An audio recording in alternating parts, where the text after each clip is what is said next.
Hallelujah. Hallelujah. Hallelujah.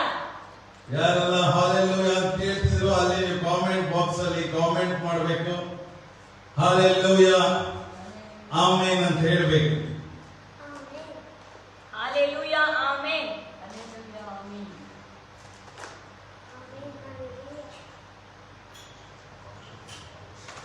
So ಈ ವರ್ಷದಲ್ಲಿ ನಾವು ಮೊದಲನೆಯ ತಿಂಗಳಿನಲ್ಲಿ 3ನೇ ವಾರಕ್ಕೆ ಬಂದಿದ್ದೇವೆ. ದೇವರು ವಾಗ್ದಾನದ ಮುಖಾಂತರ ಮಾತನಾಡಿ, ನಾನು ನಿಮ್ಮ ವಿಷಯದಲ್ಲಿ ಅಹಿತಕರವಾದ ಯೋಚನೆಗಳನ್ನು ಮಾಡದಂತೆ ಹಿತವಾದ ಯೋಚನೆಗಳನ್ನೇ ಮಾಡುತ್ತೇನೆ ಎಂದು ಹೇಳಿ ಟೆಂಪಲ್ ಆಫ್ ಟ್ರಿನಿಟಿಗೆ ವಾಗ್ದಾನ ಮಾಡಿದ್ದಾರೆ. ಹಲ್ಲೆಲೂಯಾ. Hallelujah. ಖಂಡಿತವಾಗಲು ಮನುಷ್ಯನ ರೀತಿಯಲ್ಲಿ ಬದಲಾಗುವಂತದಲ್ಲ ನಮ್ಮ ದೇವರು. Hallelujah. ಮನುಷ್ಯನು ಮಾತನ್ನು ಹೇಳಿ ಪ್ರಮಾಣ ಮಾಡಿ ಅದನ್ನೇ ಮರೆತು ಬಿಡ್ತಾನೆ. ಆದರೆ ದೇವರು ಆ ರೀತಿಯ ದೇವರು ನಮ್ಮ ದೇವರಲ್ಲ. ಹಲ್ಲೆಲೂಯಾ. Hallelujah. ವಾಗ್ದಾನದೊಟ್ಟಿಗೆ ಮಾತನಾಡುವಾಗ ಆತನು ನೆರವೇರಿಸುತ್ತಾನೆ. ನಮ್ಮ ಜೀವಿತಗಳಲ್ಲಿ, ನಮ್ಮ ಕೆಲಸ ಕಾರ್ಯಗಳಲ್ಲಿ ಪ್ರತಿಯೊಂದರಲ್ಲೂ ದೇವರು ಆಶೀರ್ವಾದವನ್ನು ಮಾಡಿ ನಡೆಸುವವನಾಗಿದ್ದಾನೆ. ಹಲ್ಲೆಲೂಯಾ. ಸೊ ಹೋದ ವಾರ ನಾನು ನ್ಯೂ ಸೀಸನ್ ನ್ಯೂ ಬಿಗಿನಿಂಗ್ ಅಂತ ಹೇಳಿದ್ದೆ. ನಾನು ಹೊಸ ಕಾಲ ಹೊಸ ಆರಂಭ ಅಂತ ಹೇಳಿದ್ದೆ. ಅದೇ ರೀತಿಯಲ್ಲಿ ಹೊಸ ಕಾಲ ಹೊಸ ಆರಂಭದೊಟ್ಟಿಗೆ ದೇವರು ಖಂಡಿತವಾಗಲು ನಮ್ಮನ್ನು ವಾರ ಈ ತಿಂಗಳಲ್ಲಿ ನಡೆಸುತ್ತಿದ್ದಾರೆ. ಆ ಹೊಸ ಕಾಲ ಹೊಸ ಆರಂಭದಲ್ಲಿ ನಾನು ಕಂಟಿನ್ಯೂ ಅದನ್ನೇ ಎರಡನೆಯದಾಗಿ ಮತ್ತೆ ನಾನು ಹೇಳಕ್ ಹೋಗ್ತೇನೆ. ಯಾಕೆಂದರೆ ಹೊಸ ಕಾಲ ಹೊಸ ಆರಂಭದಲ್ಲಿ ನಾವು ಹಳೆಯದನ್ನು ಮರೆತು 21ನೇ ವರ್ಷದಲ್ಲಿ ಏನೆಲ್ಲ ಆಗಿತ್ತು ಹಳೆಯ ಸಂಗತಿಗಳನ್ನೆಲ್ಲ ಮರೆತು ದೇವರು ಹೇಳಿದ್ದಾರೆ, ಹಳೆಯದನ್ನೆಲ್ಲ ಮರೆತು ಬಿಡು, ಹಳೆಯ ಸಂಗತಿಗಳನ್ನು ನೆನಪಿಗೆ ತಂದುಕೊಳ್ಳಬೇಡ ಎಂಬುದು. ಸೊ ಆ ರೀತಿಯಲ್ಲಿ ದೇವರು ಹೇಳಿ ಹಳೆಯದನ್ನು ಮರೆತು ನಾವೇನ್ ಮಾಡ್ಬೇಕೀಗ ಹೊಸ ಕಾಲದಲ್ಲಿ ಭವಿಷ್ಯತ್ತನ್ನು ಯೋಚಿಸಿ, ಫ್ಯೂಚರ್ ಅನ್ನು ನಾವು ಯೋಚನೆ ಮಾಡಿ ನಾವು ನಡೆಯಬೇಕಾಗಿದೆ. ನಾವು ಹಳೆಯದನ್ನೇ ನೆನೆಸುತ್ತಾ ಹಳೆಯದನ್ನೇ ನೆನೆಸಿ ಕೂರುತ್ತಿದ್ದರೆ ನಾವು ಫ್ಯೂಚರ್ ಭವಿಷ್ಯತನ್ನು ನಾವು ಹೇಗೆ ಯೋಚಿಸುವುದು, ಭವಿಷ್ಯದ ಬಗ್ಗೆ ನಾವು ಹೇಗೆ ಗಮನ ಹರಿಸುವುದಕ್ಕೆ ಸಾಧ್ಯ, ಫ್ಯೂಚರ್ ಬಗ್ಗೆ ಹೇಗೆ ಗಮನ ಹರಿಸುವುದಕ್ಕೆ ಸಾಧ್ಯ, ನಮ್ಮ ಫ್ಯೂಚರ್ ಅನ್ನು ಕಂಡುಕೊಳ್ಳಲು ಹೇಗೆ ಸಾಧ್ಯ? ಸೊ ಆದುದರಿಂದ ಈ ಒಂದು ವಾಕ್ಯದಲ್ಲಿ ಲಾಸ್ಟ್ ವೀಕ್ ಹೇಳಿದಾಗ ಹೊಸ ಕಾಲ ಹೊಸ ಆರಂಭ. ಸೊ ಈ ಹೊಸ ಕಾಲ ಹೊಸ ಆರಂಭದಲ್ಲಿ ನಾವು ಏನು ಮಾಡಬೇಕು? ಭವಿಷ್ಯದ ದಿನಗಳನ್ನು ಯೋಚಿಸಬೇಕು, ಹಳೆದನ್ನು ಮರೆತು ಬಿಡಬೇಕು. ಹಲ್ಲೆಲೂಯಾ. ಫ್ಯೂಚರ್ ನೆನೆಸಬೇಕು, ಹಳೆದನ್ನು ಮರೆತು ಬಿಡಬೇಕು. So looking to the future, forgetting the past. Looking to the future, forgetting the past. ಭವಿಷ್ಯತ್ತನ್ನು ನೋಡುತ್ತಾ ಹಳೆದನ್ನು ಮರೆತು ಬಿಡುವಂಥದ್ದು. ಹಾಗಂತ ಹೇಳಿ ಹಳೆದನ್ನು ಮರೆತು ಬಿಡಿ ಅಂತ ಹೇಳಿದ್ರೆ ಎಲ್ಲದನ್ನು ಮರೆಯುವಂಥದ್ದಲ್ಲ. ನಿಮಗೆ ಕೈ ಘಟನೆಗಳಾಗುವಂಥದ್ದು ಯಾವುದೋ ರೀತಿಯಲ್ಲಿ ಕುಗ್ಗಿಸುವಂಥದ್ದುಗಳನ್ನೆಲ್ಲ ನೀವು ಮರೆತು ಬಿಡಬೇಕು. ದೇವರು ಮಾಡಿದ ಕಾರ್ಯಗಳನ್ನು ಅದ್ಭುತಗಳನ್ನು ನೆನೆಸಬೇಕು. ಆದ್ರೆ ಬೇರೆ ಕಾರ್ಯಗಳನ್ನು ಮರೆತು ನಾವು ಹೆಜ್ಜೆ ಇಟ್ಟು ಮುಂದಕ್ಕೆ ಫ್ಯೂಚರ್ ಅನ್ನು ನಮ್ಮದಾಗಿಸಿಕೊಳ್ಳಲು. ಈ ಫ್ಯೂಚರ್ ಯಾರಿಗಾಗಿ ಅದು ದೇವರು ಕೊಟ್ಟಿದ್ದಾನೆ? ದೇವರು ಯಾರನ್ನು ಆರಿಸಿಕೊಂಡಿದ್ದಾನೋ, ತನ್ನ ಮಕ್ಕಳಾಗಿ ಯಾರನ್ನು ಆರಿಸಿಕೊಂಡಿದ್ದಾನೋ ಅಂತವರಿಗೆ ಭವಿಷ್ಯತ್ತನ್ನು ಫ್ಯೂಚರ್ ಅನ್ನು ಕೊಟ್ಟಿರುವ ದೇವರು. ನಮ್ಮ ಭೂತಕಾಲ, ವರ್ತಮಾನ, ಭವಿಷ್ಯತ್ ಕಾಲ ಇರುವಂತ ದೇವರು ಫ್ಯೂಚರ್ ಕೊಡುವುದಕ್ಕಾಗಿ ನಮ್ಮನ್ನು ಆರಿಸಿಕೊಂಡಿದ್ದಾನೆ. ಆ ಫ್ಯೂಚರ್ ನೆನೆಸಿ ನಾವು ಏನ್ ಮಾಡಬೇಕು? ಹೋಗಬೇಕು. ಯಾಕಂದ್ರೆ ನೀವು ಪೌಲನ ಇವತ್ತು ಪೌಲನ ಕುರಿತೆ ನಾನು ತುಂಬಾ ಹೇಳುವಂತದ್ದು ಇದೆ. ಯಾಕಂದ್ರೆ ಪೌಲನು ಹೇಗೆ ಅವನು ಹಳೆಯದನ್ನು ನೆನೆಸಿ ಅವನೇನ್ ಮಾಡಲಿಲ್ಲ, ಅವನು ಸುಮ್ಮನೆ ಕೂರಲಿಲ್ಲ. ಹಳೆದನ್ನು ಅವನ ಜೀವಿತ ತುಂಬಾ ಬೇರೆ ರೀತಿಯಲ್ಲಿತ್ತು. ಆದರೆ ದೇವರ ಬಳಿಗೆ ಬಂದ ಮೇಲೆ ಹೇಗೆ ದೇವರಲ್ಲಿ ಇದ್ದನು, ಹೇಗೆ ದೇವರಲ್ಲಿ ನಡೆದನು, ಹೇಗೆ ದೇವರ ವಾಕ್ಯಗಳನ್ನು ಕೈಕೊಂಡು ಆತನು ನಡೆದು ನಮಗೆ ಅನೇಕ ಪುಸ್ತಕಗಳನ್ನು ಆತನು ಬರೆದಿದ್ದಾನೆ. ಅದು ಪೌಲನ ವಿಷಯದಲ್ಲಿ ಆಗಿದಂತ ಎಲ್ಲಾ ರೀತಿಯಾದ ಘಟನೆಗಳು, ಎಲ್ಲಾ ರೀತಿಯಾದ ಸೇವೆಗಳು, ಅದನ್ನು ನೆನೆಸಿ ಈಗ ನಮ್ಮ ಬೈಬಲ್ ಅಲ್ಲಿ ಅನೇಕ ಪುಸ್ತಕಗಳು ಬರೆಯಲ್ಪಟ್ಟಿದೆ. ಪೌಲನು ಅನೇಕ ಸಮಯವರಿಗೆ ಪುಸ್ತಕಗಳನ್ನು ಬರೆದಿದ್ದಾರೆ. ನಾವು ಸತ್ಯವೇದದಲ್ಲಿ ನೋಡಬಹುದು. ಅನೇಕ ಪುಸ್ತಕಗಳು ಮ್ಯಾಕ್ಸಿಮಮ್ ಪೌಲ್ ಬರೆದಿರುವಂತದ್ದು. ಪೌಲ್ ಬರೆದಿದ್ದಾನೆ ಅಂತ ಹೇಳಿದ್ರೆ ಅವನ ನೀವು ಹಿಂದಿನದ ಜೀವಿತವನ್ನು ನೆನೆಸಿಕೊಂಡ್ರೆ ಅವನೊಬ್ಬ ಕ್ರೂರಿ, ಕ್ರೈಸ್ತರನ್ನು ಕೊಲ್ಲುವಂತನು. ಯಾಕೆಂದ್ರೆ ಅವನು ಯಹೂದಿ ಆಗಿದ್ದ, ಅವನು ಯಹೂದ ಕುಲ, ಅವನು ಅಬ್ರಹಾಮನ ಸಂತತಿ ಆಗಿದ್ದ, ಯಹೂದಿ ಆಗಿದ್ದ. ಆದರೆ ಆ ಇಬ್ಬರಲ್ಲಿದ್ದು ಯಾರು ಯೇಸು ಕ್ರಿಸ್ತನನ್ನು ಹಿಂಬಾಲಿಸುವುದಕ್ಕೆ ಯಾರು ಹೋಗುತ್ತಾರೋ ಅವರನ್ನು ಏನ್ ಮಾಡ್ತಿದ್ದ, ಅವನು ಕೊಲ್ತಿದ್ದ, ಸಾಯಿಸ್ತಿದ್ದ. ಇವತ್ತು ಪರ್ಸಿಕ್ಯೂಷನ್ ಬಂದಿದೆ ಅಂತ ಎಷ್ಟೋ ಜನ ಅಂದುಕೊಳ್ಬಹುದು. ನಾನು ಲಾಸ್ಟ್ ವಾಕ್ಯಗಳಲ್ಲಿ ನಿಮಗೆ ಹೇಳಿದ್ದೇನೆ, ಹಿಂಸೆಗಳು ಕ್ರೈಸ್ತರಿಗೆ ಇವತ್ತಿನ ಬಂದಿದ್ದಲ್ಲ. ಇವತ್ತು ಸಭೆಗಳಲ್ಲಿ ಹಿಂಸೆ ಪಡುವಂಥದ್ದು, ಸಭಾ ಸೇವಕರು ಹಿಂಸೆ ಪಡುವಂಥದ್ದು, ಇವಾಂಜಲಿಸ್ಟ್ಗಳು ಹಿಂಸೆ ಪಡುವಂಥದ್ದು, ಅಪೋಸ್ಟಲ್ಸ್ಗಳು ಹಿಂಸೆ ಪಡುವಂಥದ್ದು ಇವತ್ತಿಂದ ಬಂದಿದ್ದಲ್ಲ. ಅದು ಇದು 2000 ವರ್ಷ ಹಿಂದೆ ಪೌಲ್ ಎಂಬ ಸೌಲನು, ಮೊದಲನೇ ಹೆಸರು ಅವನು ಸೌಲನಾಗಿತ್ತು. ಅವತ್ತಿಂದಾನೇ ಅವನು ಕ್ರೈಸ್ತರನ್ನು ಕಂಡ್ರೆ ಅವನಿಗೆ ಹಿಂಸೆ ಕೊಡುವಂತದ್ದೇ ಆಗಿತ್ತು. ಕ್ರೈಸ್ತರನ್ನು ನೋಡಿದರೆ ಅವನಿಗೆ ಸಾಯಿಸಬೇಕೆಂತ ಹೇಳಿ ಯಾರು ಕ್ರೈಸ್ತರನ್ನು ಹಿಂಬಾಲಿಸ್ತಾರೋ ಅವರಿಗೆ ತೊಂದರೆ ಕೊಡುವಂತವನಾಗಿದ್ದನು. ಅವನು ಪಾಪಿಯಾಗಿದ್ದ, ತಪ್ಪಿಗಸ್ತನಾಗಿದ್ದ, ಕೊಲೆಗಾರನಾಗಿದ್ದ, ಕೆಡುಕನಾಗಿದ್ದ. ಆದರೆ ಯೇಸು ಕ್ರಿಸ್ತನು ಅವನನ್ನು ಆರಿಸಿಕೊಂಡ ಮೇಲೆ ಅವನು ಹಳೆದನ್ನೆಲ್ಲ ಮರೆತು ದೇವರ ವಾಕ್ಯವನ್ನು ಹಿಡಿದುಕೊಂಡು ದೇವರಲ್ಲಿ ನಡೆಯುತ್ತಾ ಅನೇಕ ಸಭೆಗಳಿಗೆ ಅವನು ಸಾಂತ್ವನ ಹೇಳಿ ಪುಸ್ತಕಗಳನ್ನು ಬರೆದಿದ್ದಾನೆ. ಹಲ್ಲೆಲೂಯಾ. ಅದೇ ರೀತಿ ನೀವು ನಾವು ಹಳೆಯದನ್ನೇ ನೆನೆಸುತ್ತಾ, ಹಳೆಯದನ್ನೇ ಯೋಚಿಸುತ್ತಾ, ಹಳೆಯ ಕಾರ್ಯಗಳನ್ನೇ ನೆನಪಿನಲ್ಲಿಟ್ಟುಕೊಂಡಿದ್ರೆ ನಾವು ದೇವರಲ್ಲಿ ಓಡುವುದಕ್ಕೆ ಸಾಧ್ಯವಾಗುವುದಿಲ್ಲ, ದೇವರ ವಾಕ್ಯದಲ್ಲಿ ನಡೆಯುವುದಕ್ಕೆ ಸಾಧ್ಯವಾಗುವುದಿಲ್ಲ, ದೇವರೊಟ್ಟಿಗೆ ಆತನ ವಾಕ್ಯಗಳನ್ನು ಅನುಸರಿಸಿ ನಡೆಯುವುದಕ್ಕಾಗುವುದಿಲ್ಲ. ಹಳೆಯದನ್ನೇ ನೆನೆಸುತ್ತಿದ್ದರೆ ಈ ಫ್ಯೂಚರ್ ಅನ್ನು ಯಾರು ನೋಡಿಕೊಳ್ಳುತ್ತಾರೆ? ಆದುದರಿಂದ ಇವತ್ತಿನ ವಾಕ್ಯ ಹೇಗೆ ನ್ಯೂ ಸೀಸನ್, ನ್ಯೂ ಬಿಗಿನಿಂಗ್ ಅಂತ ಹೇಳಿದ್ನೋ, ಹೊಸ ಕಾಲ, ಹೊಸ ಆರಂಭ ಅಂತ ಹೇಳಿದ್ನೋ, ಹೇಗೆ ಈಗ looking to the future forgetting the past, ಭವಿಷ್ಯವನ್ನು ನೋಡುತ್ತಾ ಹಳೆದನ್ನು ಮರೆತು ಬಿಡಬೇಕೆಂದು ಈ ವಾಕ್ಯದ ಈ ಒಂದು ವಾರದ ವಾಕ್ಯಗಳಾಗಿದೆ. ನಿಮ್ಮ ಘಟನೆಗಳು ಏನೇ ಇರಲಿ, ನಿಮ್ಮಲ್ಲಿ ಏನೇ ನಡೆದಿರಲಿ, ನೀವು ಹಳೆದನ್ನೇ ನೆನೆಸ್ತಾ ಇರಬೇಡಿ. ವಾಕ್ಯದಿಂದ ನಾವು ನೋಡೋಣ. ಫಿಲಿಪಿಯವರಿಗೆ ಬರೆದ ಪತ್ರಿಕೆ 3ನೇ ಅಧ್ಯಾಯ 13-14 ನೀವು ಓದ್ರಿ.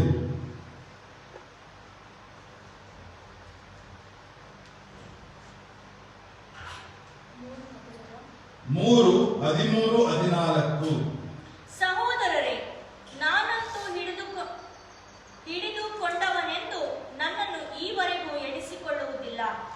ಆದರೆ ಒಂದು, ನಾನು ಹಿಂದಿನ ಸಂಗತಿಗಳನ್ನು ಮರೆತು ಬಿಟ್ಟು ಮುಂದಿನವುಗಳನ್ನು ಹಿಡಿಯುವುದಕ್ಕೆ ಎದೆ ಬೊಗ್ಗಿದವನಾಗಿ, ದೇವರು ಕ್ರಿಸ್ತನ ಮೂಲಕವಾಗಿ ನಮ್ಮನ್ನು ಮೇಲಕ್ಕೆ ಕರೆದು ನಮ್ಮ ಮುಂದೆ ಇಟ್ಟಿರುವ ಬಿರುದನ್ನು ಗುರಿ ಮಾಡಿಕೊಂಡು ಓಡುತ್ತಾ ಇದ್ದೇನೆ.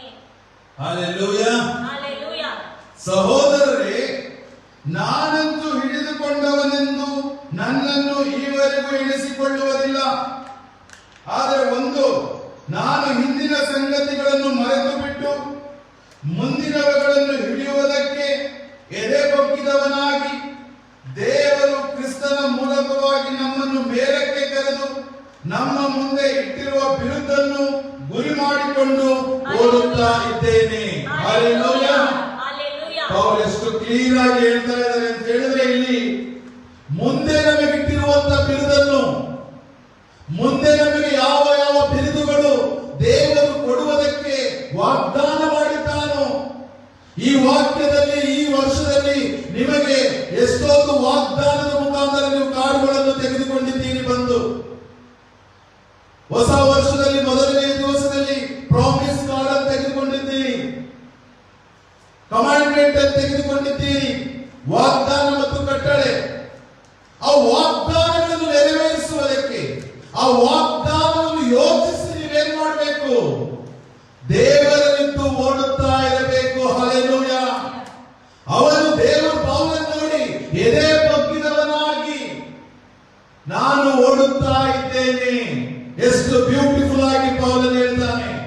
ಅವನು ಇಂದಿನ ವಿಷಯಗಳನ್ನೇನಾದ್ರೂ ನೆನೆಸಿ, ನಾನು ಈ ರೀತಿಯೆಲ್ಲ ಪಾಪ ಮಾಡಿದ್ದೆ, ಈ ರೀತಿಯೆಲ್ಲ ತಪ್ಪು ಮಾಡಿದ್ದೆ, ಈ ರೀತಿಯೆಲ್ಲ ಕೆಟ್ಟದ್ದು ಮಾಡಿ ಕ್ರೈಸ್ತರಿಗೆ ಹಿಂಸೆ ಮಾಡಿ ಈ ರೀತಿಯಾಗಿದ್ದೆಲ್ಲ ದೇವರು ನನ್ನನ್ನು ನಡೆಸುತ್ತಾನ ಅಂತ ಹೇಳಿ ಏನಾದ್ರೂ ಯೋಚನೆ ಮಾಡ್ತಾ ಕುಳಿತಿದ್ರೆ, ಬೈಬಲ್ ಅಲ್ಲಿ ನಾವು ಓದುವಂತ ಬೈಬಲ್ ಅಲ್ಲಿ ಇಷ್ಟು ಬುಕ್ಸ್ ಗಳನ್ನು ನಾವು ನೋಡುವುದಕ್ಕೆ ಸಾಧ್ಯ ಆಗ್ತಿತ್ತಾ? ಇಲ್ಲ. ಸಾಧ್ಯ ಆಗ್ತಿತ್ತಾ? ಇಲ್ಲ. ಆಗ್ತಾ ಇಲ್ಲ. ಯಾಕೆಂದರೆ ಅವನು ಮುಂದಿಟ್ಟಿರುವ ಬಿರುದನ್ನು, ಫ್ಯೂಚರ್ ಅಲ್ಲಿ ಇಟ್ಟಿರುವ, ಭವಿಷ್ಯದಲ್ಲಿ ನಮಗೇನು ದೇವರು ಇಟ್ಟಿದ್ದಾನೋ ಅದನ್ನು ನೋಡುತ್ತಾ ಪೌಲನು ಹೆಜ್ಜೆ ಇಟ್ಟನು, ಓಡುತ್ತಾ ಇದ್ದನು. ಹಲ್ಲೆಲೂಯಾ. ನೀವು ಅದರ ಮೇಲ್ಗಡೆಯಿಂದ ನೋಡ್ಕೊಂಡು ಬಂದಾಗಲೂ ಗೊತ್ತಾಗುತ್ತೆ. ನೋಡಿ, ಇಷ್ಟರೊಳಗೆ ನಾನು ಬಿರುದನ್ನು ಪಡೆದುಕೊಂಡು ಸಿದ್ಧಿಗೆ ಬಂದವನೆಂದು ಹೇಳುವುದಿಲ್ಲ. ನಾನು ಯಾವುದನ್ನು ಹೊಂದುವುದಕ್ಕಾಗಿ ಕ್ರಿಸ್ತ ಯೇಸು ನನ್ನನ್ನು ಕೊಂಡನು ಅದನ್ನು ಹಿಡಿದುಕೊಳ್ಳುವುದಕ್ಕೋಸ್ಕರ ಓಡುತ್ತಾ ಇದ್ದೇನೆ. ಹಲ್ಲೆಲೂಯಾ. ಯಾಕಾಗಿ ದೇವರು ನಿಮ್ಮನ್ನು ಕರೆದರು? ಯಾಕಾಗಿ ಯೇಸು ಕ್ರಿಸ್ತನು ನಿಮ್ಮನ್ನು ಆರಿಸಿಕೊಂಡರು? ಯಾಕಾಗಿ ನಿಮ್ಮನ್ನು ಅನೇಕ ಜಾತಿ ಧರ್ಮಗಳಿಂದ ಬಿಡಿಸಿ ಯೇಸು ಕ್ರಿಸ್ತನ ಮಕ್ಕಳಾಗಿ ಆರಿಸಿಕೊಂಡಿದ್ದಾನೆಂದು ನೀವು ಯೋಚಿಸಬೇಕು. ಯಾಕಾಗಿ ಆತನ ಆಲಯದಲ್ಲಿ ನಿಮ್ಮನ್ನು ಕರೆತಂದಿದ್ದಾನೆ ಎಂದು ನೀವು ಯೋಚಿಸಬೇಕು. ಯಾಕಾಗಿ ನಿಮಗೆ ದೀಕ್ಷಾ ಸ್ನಾನ ಕೊಟ್ಟಿದ್ದಾನೆ ಎಂದು ಯೋಚಿಸಬೇಕು. ಯಾಕಾಗಿ ನೀರಿನಲ್ಲಿ ಮುಳುಗಿ ಬಾರ್ನ್ ಅಗೈನ್, ಮತ್ತೆ ಯೇಸುವಿನಲ್ಲಿ ಹುಟ್ಟುವಂತದ್ದು ಯಾಕಾಗಿ ಎಂಬುವಂತದ್ದು ನೀವು ಯೋಚಿಸಬೇಕು. ಯಾಕಾಗಿ ಯೇಸು ಕ್ರಿಸ್ತನು ನಮ್ಮನ್ನು ಆರಿಸಿಕೊಂಡು ನಮ್ಮನ್ನು ಯಾಕಾಗಿ ಆತನ ಆಲಯದಲ್ಲಿ ಇಟ್ಟು ಆತನನ್ನು ಸ್ತುತಿಸುವುದಕ್ಕೆ, ಆರಾಧಿಸುವುದಕ್ಕೆ ನಮ್ಮನ್ನು ಯಾಕೆ ಮೀಸಲಾಗಿ ಇಟ್ಟಿದ್ದಾನೆ ಎಂದು ಯೋಚಿಸಬೇಕು. ಹಲ್ಲೆಲೂಯಾ. ಆಗ ನೀವು ಆತನ ವಾಗ್ದಾನಗಳನ್ನು ನೆನೆಸಿ, ಆತನ ವಾಕ್ಯಗಳನ್ನು ನೆನೆಸಿ, ಹಳೆಯದನ್ನೆಲ್ಲ ಮರೆತು ಬಿಟ್ಟು ನೀವು ಓಡುವುದಕ್ಕೆ ಸಾಧ್ಯ ಆಗುತ್ತದೆ. ಹಲ್ಲೆಲೂಯಾ. ಯಾಕೆಂದ್ರೆ ಸೈತಾನನ ಟ್ರಿಕ್ಸ್ ಗಳು ಎಷ್ಟೋ ಇರುತ್ತದೆ. ಸೈತಾನನು ಅವನ ತಂತ್ರೋಪಾಯಗಳನ್ನು ನೀವು ಅರಿಯದವರಲ್ಲ ಎಂದು ನಾವು ವಾಕ್ಯಗಳನ್ನು ನೋಡಿದ್ದೇವೆ. ಯಾಕೆಂದ್ರೆ ಸೈತಾನನು ಹಳೆಯದನ್ನೇ ನಿಮ್ಮ ತಲೆಗೆ ತಂದು, ಹಳೆಯದನ್ನೇ ನಿಮ್ಮಲ್ಲಿ ನೆನೆಸುತ್ತಾ, ಹಳೆಯ ಕಾರ್ಯಗಳನ್ನೇ ನಿಮ್ಮಲ್ಲಿ ಬಿತ್ತುತ್ತಾ, ನೀನು ಹಾಗೆ ಮಾಡಿದೆ, ಹೀಗ್ ಮಾಡಿದೆ, ಹೀಗಾಯ್ತು, ನೀನು ಇನ್ನು ಸಾಧಿಸೋದಕ್ಕಾಗುವುದಿಲ್ಲ, ಫ್ಯೂಚರ್ ನಿನಗಿಲ್ಲ ಎಂದು ಯಾವುದೋ ಮಾತುಗಳನ್ನು ನಿಮ್ಮ ತಲೆಗೆ ಬಿತ್ತಿ ನಿಮ್ಮನ್ನು ಕುಗ್ಗಿಸುವುದಕ್ಕೆ ನೋಡ್ತಾನೆ.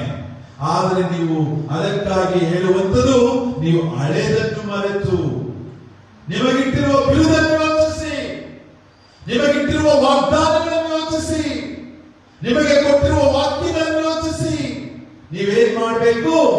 ಓಡಬೇಕು. ನಾನೇನು ಮಾಡಬೇಕು? ಓಡಬೇಕು. ನಾವೆಲ್ಲರೂ ಏನು ಮಾಡಬೇಕು? ದೇವರ ವಾಕ್ಯದಲ್ಲಿ ಹಿಡಿದುಕೊಂಡು ನಾವು ಎದೆ ಬಗ್ಗಿದವರಾಗಿ ಪೌಲನ ರೀತಿಯಲ್ಲಿ ನಾವು ಓಡಬೇಕು. ಹಲ್ಲೆಲೂಯಾ. ಆಗ ಆ ಬಿರುದನ್ನು ತೆಗೆದುಕೊಳ್ಳುವುದಕ್ಕೆ ಸಾಧ್ಯ. ಇಲ್ಲದಿದ್ದರೆ ಆ ಬಿರುದು ತೆಗೆದುಕೊಳ್ಳುವುದಕ್ಕೆ ಹೇಗೆ ಸಾಧ್ಯ? ಎಷ್ಟೋ ಜನರು ದೇವರ ವಾಕ್ಯದಲ್ಲಿ ದೇವರಲ್ಲಿ ಬಂದಿದ್ದಾರೆ, ಯೇಸು ಕ್ರಿಸ್ತನನ್ನು ಕಂಡುಕೊಂಡಿದ್ದಾರೆ. ಎಷ್ಟೋ ಜನರು ಯೇಸುವಿನ ಆಲಯಕ್ಕೆ ಬಂದಿದ್ದಾರೆ. ಆದರೆ ಅವರು ಯಾವ ಯಾವ ಬಿರುದುಗಳನ್ನು ಪಡೆದುಕೊಂಡಿದ್ದಾರೆ ಎಂಬುದು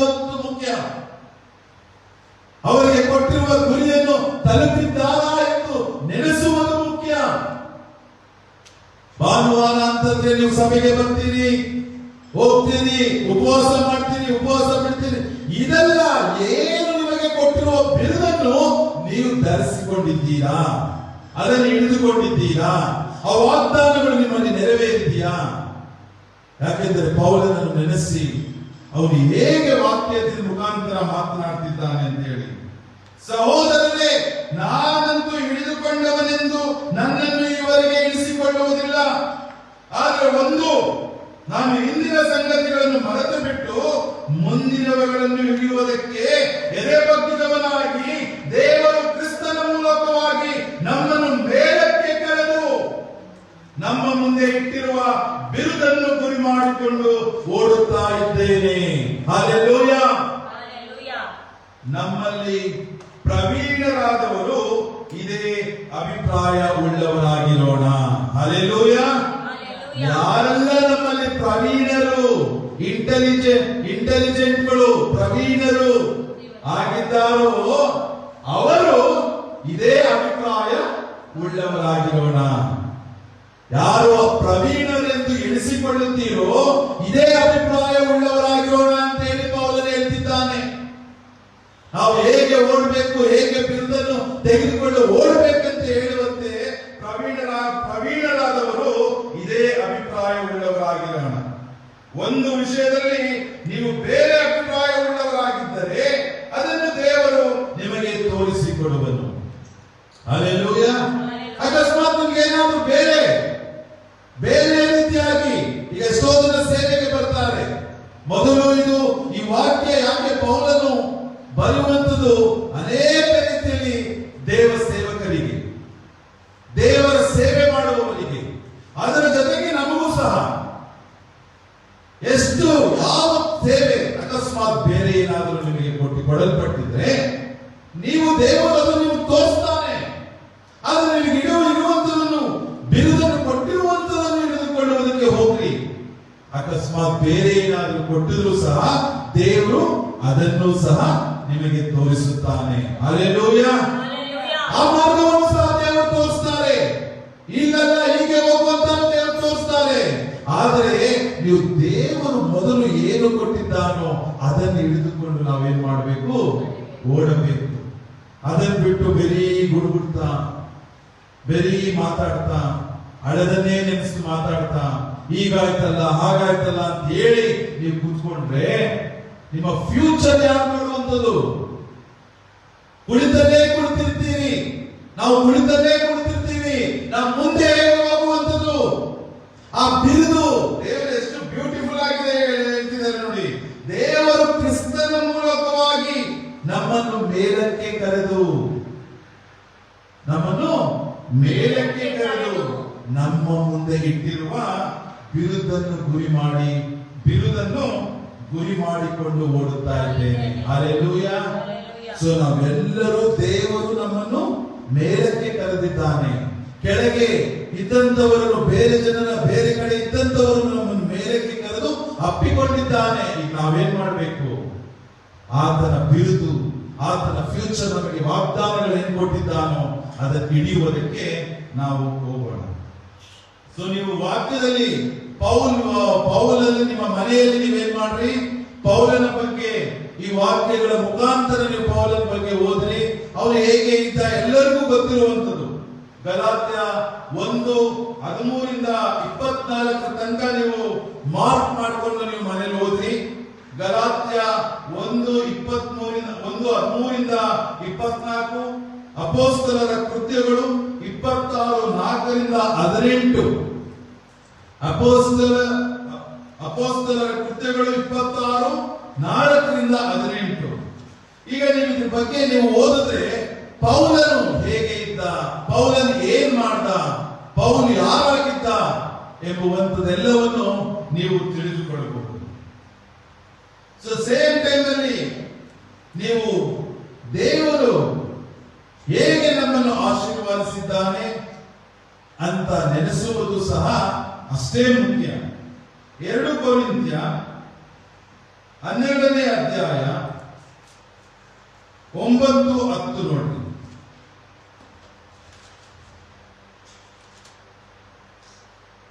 ನನ್ನ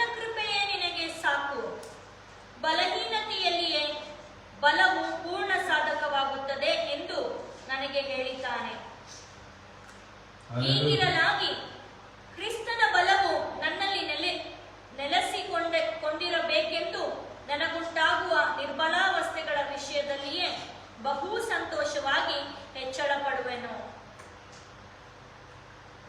ಹಲ್ಲೆಲೂಯಾ. ಯಾರೆಲ್ಲ ಬಲಹೀನತೆ, ದುಃಖ ಹೇಗೆ ಅಭಿವೃದ್ಧಿ, ಆ ವಾಗ್ದಾನ, ಫ್ಯೂಚರ್ ತೆಗೆದುಕೊಂಡು ಹೋಗುವಂಥದ್ದು ಯೋಚನೆ ಮಾಡುವಂತವರಿಗೆ ದೇವರು ಈ ವಾಕ್ಯಗಳನ್ನು ನೆನೆಸಿಕೊಳ್ಳಿ, ನೀವು ಗಮನವಿಟ್ಟು ನೀವು ನೆನೆಸಿಕೊಳ್ಳಿ ಎಂದು ದೇವರು ಈ ವಾಕ್ಯವನ್ನು ಕೊಡುತ್ತಿದ್ದಾನೆ.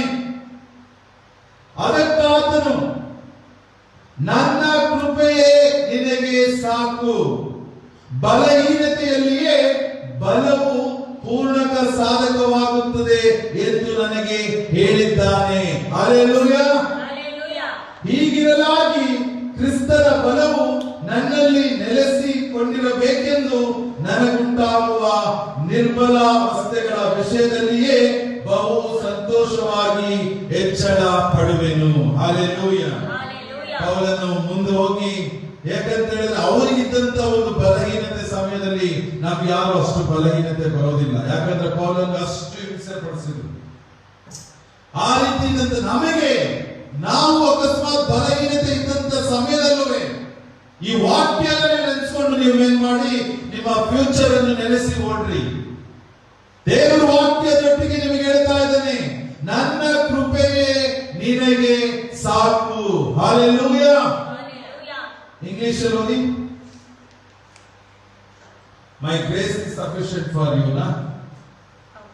ನನ್ನ ಕೃಪೆಯೇ ನಿಮಗೆ ಸಾಕು ಎಂದು ದೇವರು ವಾಕ್ಯದ ಮುಖಾಂತರ ನಿಮಗೆ ಇವತ್ತು ಬಲಪಡಿಸಿದ್ದಾನೆ. ಏನಾದ್ರೂ ನಾನು ಸಾಧನೆ ಮಾಡೋದು ಹೆಂಗಪ್ಪ, ನನಗೆ ಇಂಥ ಬಲಹೀನತೆ ಇದೆಯಲ್ಲ, ಈ ರೀತಿಯಾಗಿ ಈಗೇನೋ ಬ್ರದರ್ ಹೇಳ್ತಾ ಇದ್ದಾರೆ ಬಿರುದ ತೆಗೆದುಕೊಳ್ಳಕ್ಕೆ ಹೋಗ್ಬೇಕು, ಫ್ಯೂಚರ್ ಅನ್ನು ನೋಡಿ ಅದನ್ನು ಗಳಿಸ್ಕೊಳ್ಳಕ್ಕೆ ಓಡಬೇಕು ಅಂತ. ಆದ್ರೆ ನನಗೆ ಈ ರೀತಿಯಾದ ಬಲಹೀನತೆ ಇದೆಯಲ್ಲ, ನಾನು ಅದನ್ನು ಹೇಗೆ ತೆಗೆದುಕೊಳ್ಳಲಿ, ಅದು ನನ್ನಲ್ಲಿ ನೆರವೇರುತ್ತದ, ಅದು ನನಗೆ ಮಾಡುವುದಕ್ಕೆ ಸಾಧ್ಯನಾ ಎಂಬುವಂಥದ್ದು ಯೋಚನೆಗಳು ನಿಮಗಿದ್ದರೆ ವಾಕ್ಯ ಹೇಳುತ್ತದೆ, But he said to me, my grace is sufficient for you. Yes. For my power is made perfect in weakness. Yes. Therefore I will boast all the more gladly about my weaknesses, so that Christ's power may rest on me. Hallelujah. Hallelujah. So ಆ ರೀತಿ ಅಕಸ್ಮಾತ್ ಆ ರೀತಿ ಬಲಹೀನತೆಯಲ್ಲಿ ನೀವು ಯೋಚನೆ ಮಾಡ್ತಾ ನಾನು ಹೇಗೆ ಸಾಧಿಸಬಹುದು, ಅದು ಮಕ್ಕಳಾಗ್ಲಿ, ಓದುತ್ತಿರುವ ಮಕ್ಕಳಾಗ್ಲಿ, ಕೆಲಸ ಮಾಡುವವರಾಗ್ಲಿ, ಸಾಧನೆ ಮಾಡುವುದಕ್ಕೆ ಗುರಿ ಇಟ್ಟುಕೊಂಡು ಬಿರುದನ್ನು ಹಿಡಿದುಕೊಳ್ಳುವುದಕ್ಕೆ ಓಡುತ್ತಿರುವವರಾಗಲಿ, ಪ್ರಮೋಷನ್ ತೆಗೆದುಕೊಳ್ಳುವುದಕ್ಕಾಗಲಿ, ದೇವರ ಸೇವೆಯಲ್ಲಿ ಇನ್ನು ಹೆಚ್ಚಾಗಿ ಸೇವೆ ಮಾಡಿ ಮುಂದಕ್ಕೆ ಹೇಗೆ ಸೇವೆ ಮಾಡಬೇಕೆಂದು ಯೋಚಿಸುತ್ತಿರುವವರಾಗಲಿ, ಈ ವಾಕ್ಯವನ್ನು ನೀವು ಯೋಚನೆ ಮಾಡಿಕೊಳ್ಳಿ. ನನ್ನ ಕೃಪೆಯೇ ನಿನಗೆ ಸಾಕು, my grace is sufficient for you. Hallelujah. ಬಲಹೀನತೆಯಲ್ಲಿಯೇ ಬಲವು ಪೂರ್ಣ ಸಾಧಕವಾಗುತ್ತದೆ ಎಂದು ನನಗೆ ಹೇಳಿದ್ದಾನೆ.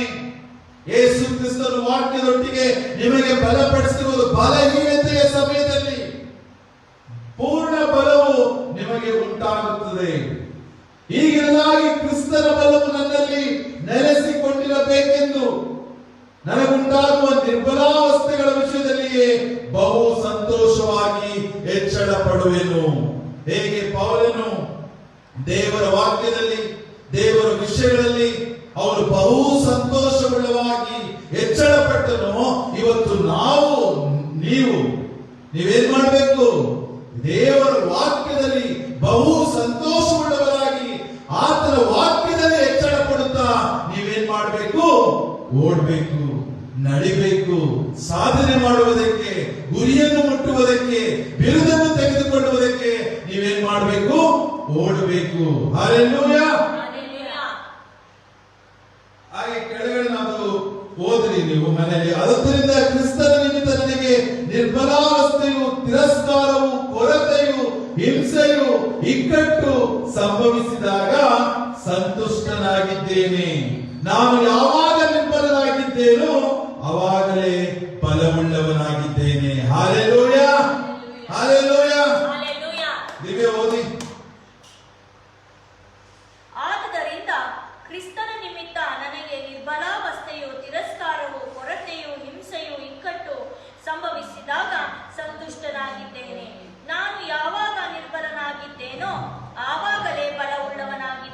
ಹಲ್ಲೆಲೂಯಾ. Hallelujah. ಯಾವಾಗ ನನಗೆ ಕೊರತೆಗಳು, ಸಂಕಷ್ಟಗಳು, ತಿರಸ್ಕಾರವು, ಕೊರತೆಯು, ಹಿಂಸೆಯು, ಇಕ್ಕಟ್ಟು ಸಂಭವಿಸಿದಾಗ ಸಂತುಷ್ಟನಾಗಿದ್ದೇನೆ.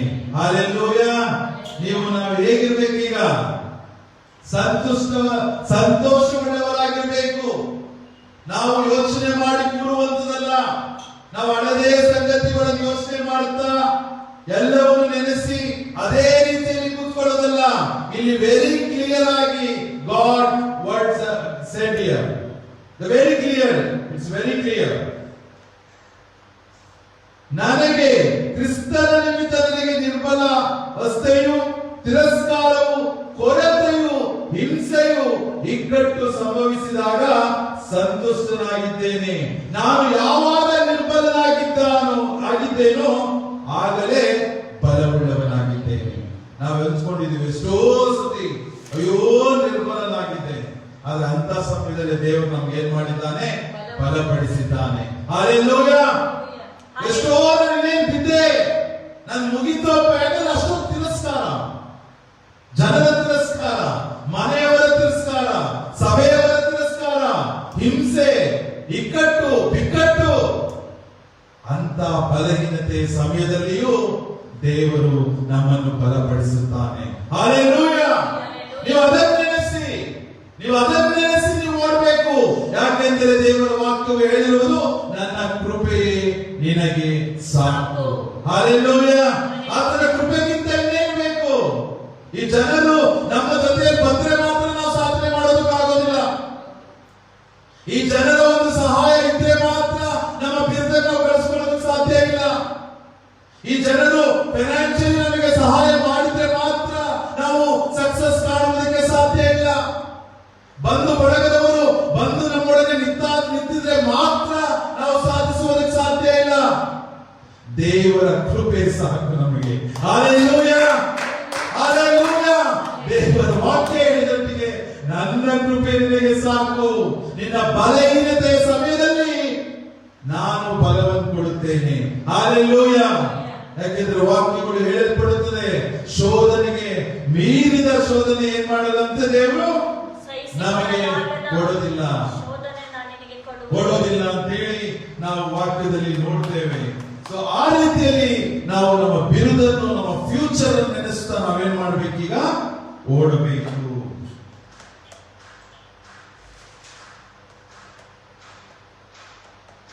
ಅದೇ ಸಮಯದಲ್ಲಿ ನಮ್ಮ ಕೃಪೆ ಸಾಕು ಅಂತ ಹೇಳಿ ದೇವರು ಹೇಗೆ ನಡೆಸಿದನೋ, ಹಳೆಯದನ್ನು ನಾನು ಹೇಳಿದೆ ನಿಮಗೆ ಲಾಸ್ಟ್ ಅಲ್ಲಿ, ಹೇಗೆ ನಾವು ಹಳೆಯದನ್ನು ನೆನೆಸಬಾರದು, ಯಾವುದನ್ನು ನೆನೆಸಬಾರದು, ಯಾವುದನ್ನು ನೆನೆಸಬೇಕು ಎಂಬುವಂಥದ್ದು ತುಂಬಾ ಮುಖ್ಯ.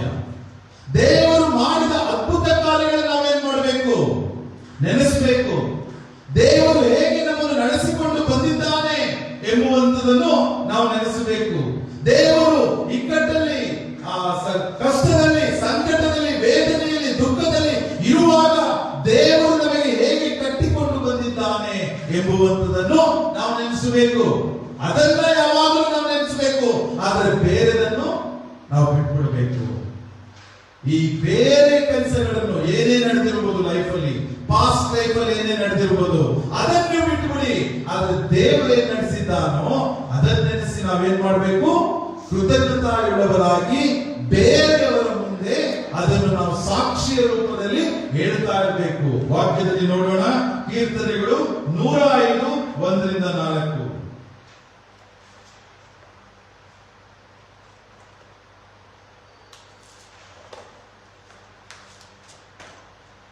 ಯೆಹೋವನಿಗೆ ಕೃತಜ್ಞತಾ ಸ್ತುತಿ ಮಾಡಿರಿ, ಆತನ ನಾಮದ ಮಹತ್ವವನ್ನು ವರ್ಣಿಸಿರಿ, ಜನಾಂಗಗಳಲ್ಲಿ ಆತನ ಕೃತ್ಯಗಳನ್ನು ಪ್ರಸಿದ್ಧಪಡಿಸಿರಿ.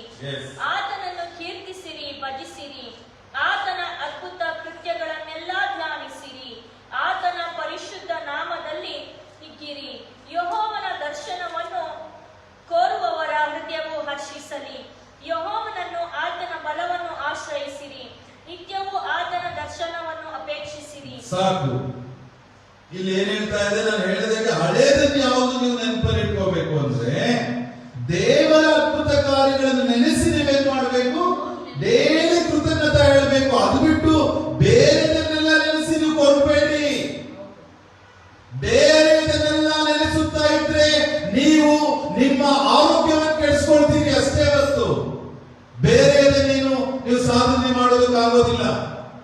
ನೀವು ಅದೇ ದೇವರು ಹಳೆಯದನ್ನು ಏನು ಮಾಡಿದ್ದಾನೋ, ಹೇಗೆ ನಿಮ್ಮನ್ನು ಕರುಣಿಸಿದ್ದಾನೋ, ಹೇಗೆ ನಿಮ್ಮನ್ನು ಕಟ್ಟಿಕೊಂಡು ನಿಮ್ಮ ಕುಟುಂಬವನ್ನು ಕಟ್ಟಿಕೊಂಡು ಬಂದಿದ್ದಾನೋ, ಹೇಗೆ ನಿಮ್ಮನ್ನು ರಕ್ಷಿಸಿ ನಡೆಸಿದ್ದಾನೋ, ಹೇಗೆ ಅನ್ನ ಪಾನಗಳನ್ನು ಕೊಟ್ಟು ಪೋಷಿಸಿ ರಕ್ಷಿಸಿ ಬೆಳೆಸಿದ್ದಾನೋ, ಅದನ್ನು ನೀವು ನೆನೆಸಬೇಕು. ಅದನ್ನು ನೆನೆಸಿ ನೀವು ಕೃತಜ್ಞತಾವುಳ್ಳವರಾಗಿರಬೇಕು.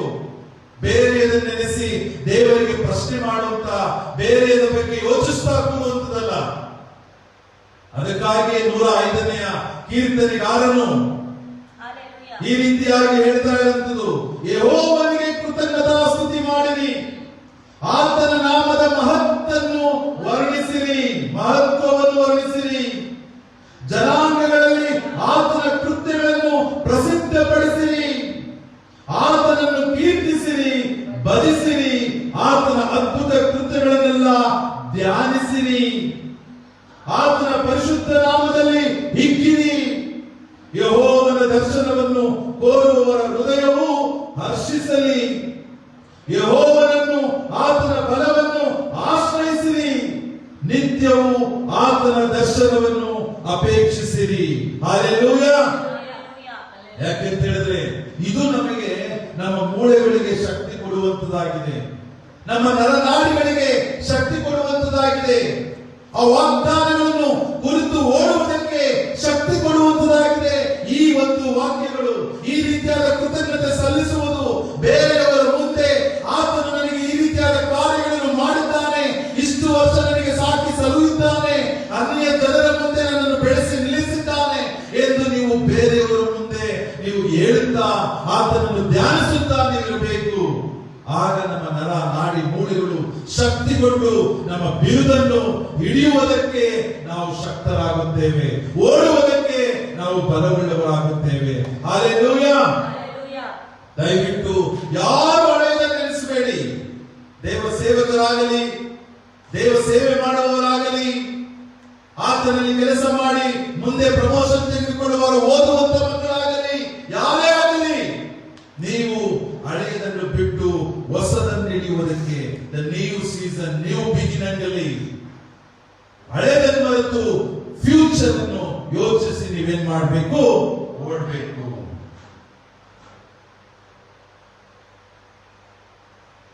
ಕೀರ್ತನೆಗಳು ಯಾಕೆಂತ ಹೇಳಿದ್ರೆ ಇಲ್ಲಿ ಮರೆತು ಬಿಡಿ ಅಂತ ಹೇಳುವಂಥದ್ದು, ನಾವು ಏನೇ ಹಳೆದನ್ನು ಮರೆತು ಬಿಡಬೇಕು ಅಂತ ಹೇಳಿದಾಗಲೂ ಕೀರ್ತನೆಗಾರರು ಮತ್ತೊಂದು ರೀತಿಯಲ್ಲಿ ಒಂದು ವಾಕ್ಯ ಕೊಟ್ಟಿದ್ದಾರೆ. 45 10ನೇ ವಾಕ್ಯ.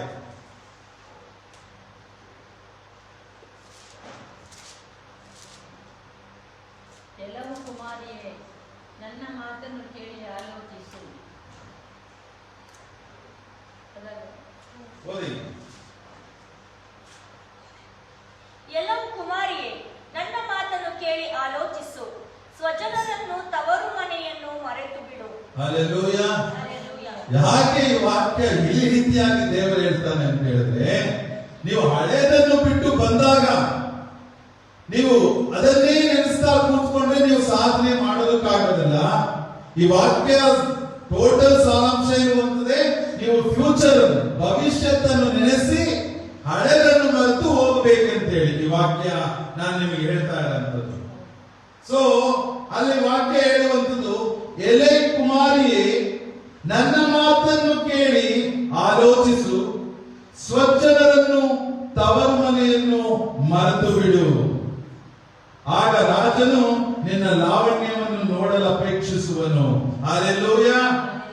ಯಾಕೆಂತ ಹೇಳಿದ್ರೆ ನೀನು ಮನೆಯಿಂದ ಹೆಣ್ಣು ಹೊರಗಡೆ ಬಂದಾಗ ಏನಾಗುತ್ತೆ? ತವರು ಮನೆ ಮರ್ತಿ ಅವರು ಬರಬೇಕು.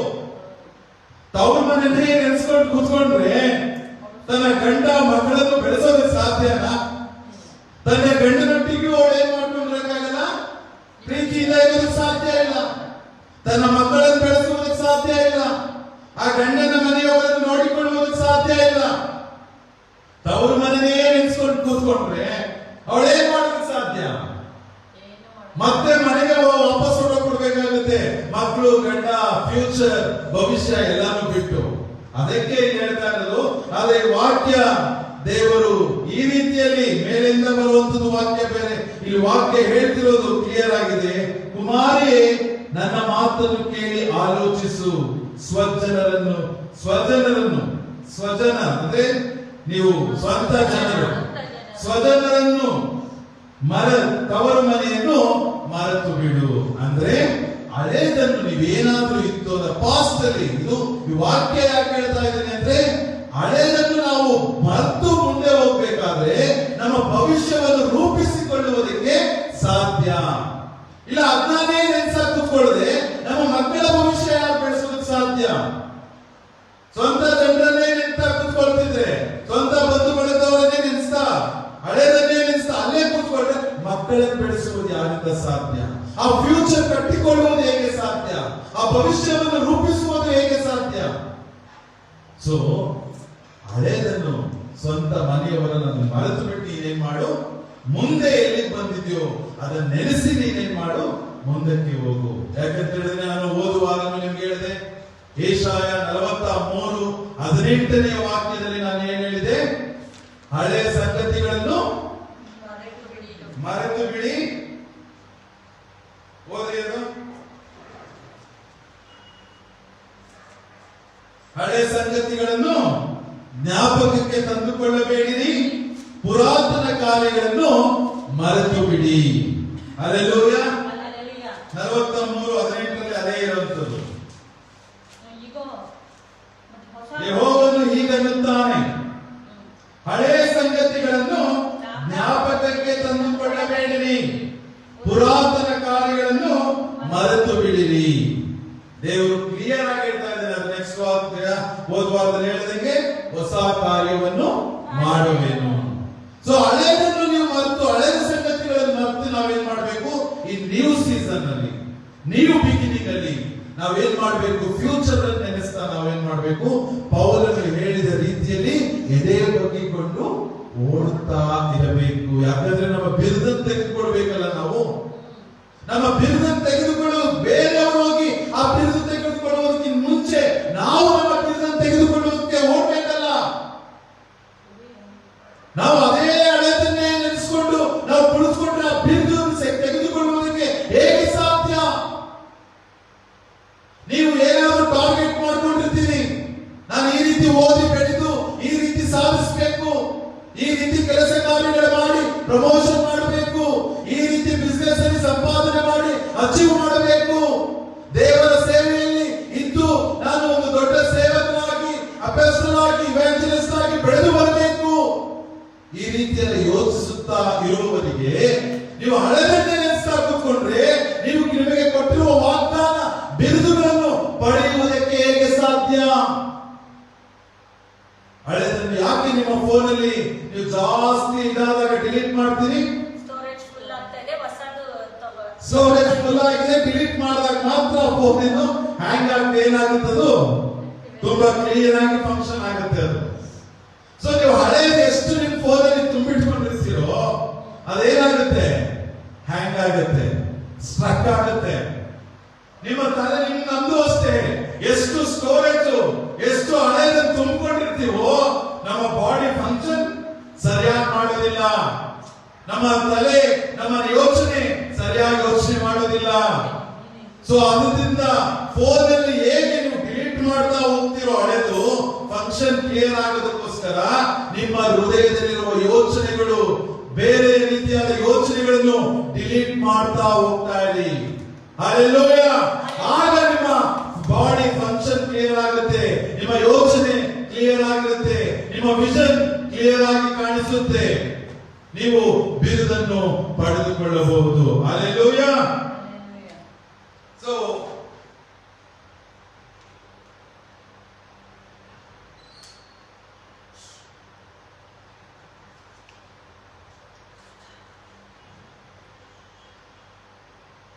ಯಾಕಂತ ಹೇಳಿದ್ರೆ ಈ ಒಂದು ವಾಕ್ಯ ಜೆರೆಮಿಯ 31:34.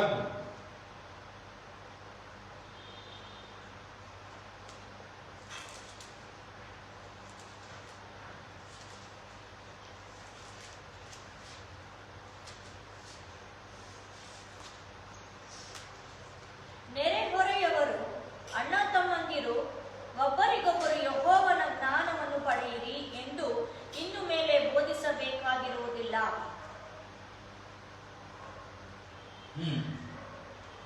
ಚಿಕ್ಕವರು ಮೊದಲುಗೊಂಡು ದೊಡ್ಡವರ ತನಕ ಎಲ್ಲರೂ ನನ್ನ ಜ್ಞಾನವನ್ನು ಪಡೆದಿರುವರು.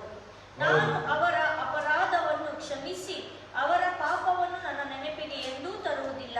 ಇದೇ ಯೆಹೋವನ ನುಡಿ. ಹಲ್ಲೆಲೂಯಾ.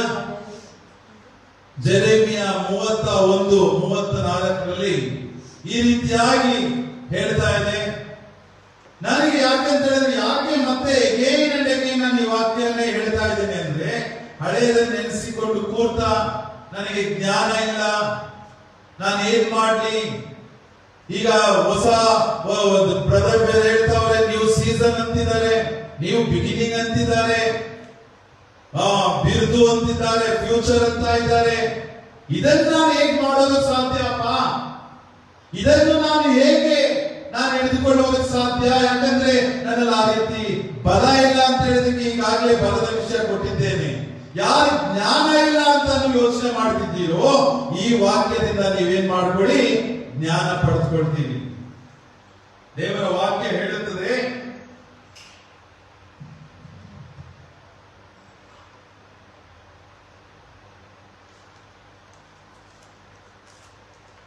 ನೆರೆಹೊರೆಯವರು ಅಣ್ಣ ತಮ್ಮಂದಿರು ಒಬ್ಬರಿಗೊಬ್ಬರು ಯೆಹೋವನ ಜ್ಞಾನವನ್ನು ಪಡೆಯಲಿ ಎಂದು ಇನ್ನು ಮೇಲೆ ಬೋಧಿಸಬೇಕಾಗಿರುವುದಿಲ್ಲ. ಚಿಕ್ಕವರು ಮೊದಲುಗೊಂಡು ದೊಡ್ಡವರ ತನಕ ಎಲ್ಲರೂ ನನ್ನ ಜ್ಞಾನವನ್ನು ಪಡೆದಿರುವರು. Hallelujah, hallelujah. ಈ ಒಂದು ಹೊಸ ವರ್ಷದಲ್ಲಿ, ಈ ಒಂದು ಹೊಸ ತಿಂಗಳಿನಲ್ಲಿ ಈ ವಾಕ್ಯದೊಟ್ಟಿಗೆ ನಿಮ್ಮಲ್ಲಿ ಒಡಂಬಡಿಕೆ ದೇವರು ಮಾಡಿಕೊಳ್ಳುತ್ತಿದ್ದಾನೆ. Hallelujah. He is doing covenant with you people. ದೇವರು ಯಾರನ್ನು ಆರಿಸಿಕೊಂಡು ಯಾರಿಗೆ ಆತನನ್ನು ಕರೆದಿದ್ದಾನೋ, ಯಾರಿಗೆ ದೀಕ್ಷಾಸ್ನಾನ ಕೊಟ್ಟು ಆತನ ಆಲಯದಲ್ಲಿ ನಿಲ್ಲಿಸಿದ್ದಾನೋ, ಅವರೊಟ್ಟಿಗೆ ದೇವರು ಈ ಒಂದು ವಾಕ್ಯದಿಂದ ಒಡಂಬಡಿಕೆ ಮಾಡಿಕೊಳ್ಳುತ್ತಿದ್ದಾನೆ. ನೀವು ಮೇಲಿಂದ ನೋಡಿಕೊಂಡು ಬರಲಾಯಿತು ಅಂತ ಹೇಳಿದ್ರೆ ತುಂಬಾ ಚೆನ್ನಾಗಿದೆ ವಾಕ್ಯ. ಯೆಹೋವನು ಇಂತೆನ್ನುತ್ತಾನೆ, ಇಗೋ ನಾನು ಇಸ್ರಾಯೇಲ್ ವಂಶದವರೊಂದಿಗೆ ಯೆಹೂದ ವಂಶದವರೊಂದಿಗೂ ಹೊಸದಾಗಿರುವ ಒಂದು ಒಡಂಬಡಿಕೆಯನ್ನು ಮಾಡಿಕೊಳ್ಳುವ ದಿನಗಳು ಬರುವವು. ಆ ದಿನಗಳು ಇದಾಗಿದೆ. ಈ ಒಡಂಬಡಿಕೆಯು ನಾನು ಇವರ ಪಿತೃಗಳನ್ನು ಕೈ ಹಿಡಿದು ಐಗುಪ್ತ ದೇಶದೊಳಗಿಂದ ಕರೆತಂದಾಗ ಅವರ ಸಂಗಡ ಮಾಡಿಕೊಂಡ ಒಡಂಬಡಿಕೆ ಎಂತದಲ್ಲ. ನಾನು ಅವರಿಗೆ ಪತಿಯಾಗಿದ್ದರೂ ಆ ನನ್ನ ಒಡಂಬಡಿಕೆಯನ್ನು ಅವರು ಮೀರಿದ್ದಾರಷ್ಟೇ. ಯೆಹೋವನು ಇಂತೆನ್ನುತ್ತಾನೆ, ಆ ದಿನಗಳು ಬಂದ ಮೇಲೆ ನಾನು ಇಸ್ರಾಯೇಲ್ ವಂಶದವರೊಂದಿಗೆ ಮಾಡಿಕೊಳ್ಳುವ ಒಡಂಬಡಿಕೆಯು ಹೀಗಿರುವುದು. ಹೇಗಿರುವುದಂತೆ ಈಗ ಮುಂದೆ ಓದ್ತೇನೆ. ನನ್ನ ಧರ್ಮೋಪದೇಶವನ್ನು ಅವರ ಅಂತರಂಗದಲ್ಲಿ ಇಡುವೆನು, ಅವರ ಹೃದಯದೊಳಗೆ ಅದನ್ನು ಬರೆಯುವೆನು. ನಾನು ಅವರಿಗೆ ದೇವರಾಗಿರುವೆನು, ಅವರು ನನಗೆ ಪ್ರಜೆಯಾಗಿರುವರು. ನೆರೆಹೊರೆಯವರು ಅಣ್ಣ ತಮ್ಮಂದಿರು ಒಬ್ಬರಿಗೊಬ್ಬರು ಯೆಹೋವನ ಜ್ಞಾನವನ್ನು ಪಡೆಯಲಿ ಎಂದು ಇನ್ನು ಮೇಲೆ ಬೋಧಿಸಬೇಕಾಗಿರುವುದಿಲ್ಲ. ಚಿಕ್ಕವರು ಮೊದಲುಗೊಂಡು ದೊಡ್ಡವರ ತನಕ ಎಲ್ಲರೂ ನನ್ನ ಜ್ಞಾನವನ್ನು ಪಡೆದಿರುವರು. ಹಲ್ಲೆಲೂಯಾ. ಈಗ ಇನ್ಯಾರು ನಿಮ್ಮ ಅಣ್ಣ ತಮ್ಮಂದಿರಾಗ್ಲಿ, ನಮ್ಮ ಅಣ್ಣ ತಮ್ಮಂದಿರಾಗ್ಲಿ, ನೆರೆಹೊರೆಯವರಾಗ್ಲಿ, ನೇಬರ್ಸ್ ಆಗ್ಲಿ, ಏನಪ್ಪ ಇವರು ಜ್ಞಾನನೇ ಇಲ್ಲ, ಏನಪ್ಪ ಇವರಿಗೆ ಏನು ಬುದ್ಧಿ ಇಲ್ವಲ್ಲ ಅಂತ ಇನ್ನು ಮುಂದೆ ಹೇಳಂತದ್ದು ಯಾರು ಬೇಕಾಗಿಲ್ಲ. ಯಾಕೆಂದ್ರೆ ಇಲ್ಲಿ ದೇವರ ವಾಕ್ಯ ವೆರಿ ಕ್ಲಿಯರ್ ಆಗಿದೆ. ನಾನು ಜ್ಞಾನವನ್ನು ಕೊಡುವವನಾಗಿದ್ದೇನೆ, ಜ್ಞಾನವನ್ನು ಕೊಡುತ್ತೇನೆ ಎಂದು ಹೇಳಿ ದೇವರು ಹೇಳಿದ್ದಾರೆ.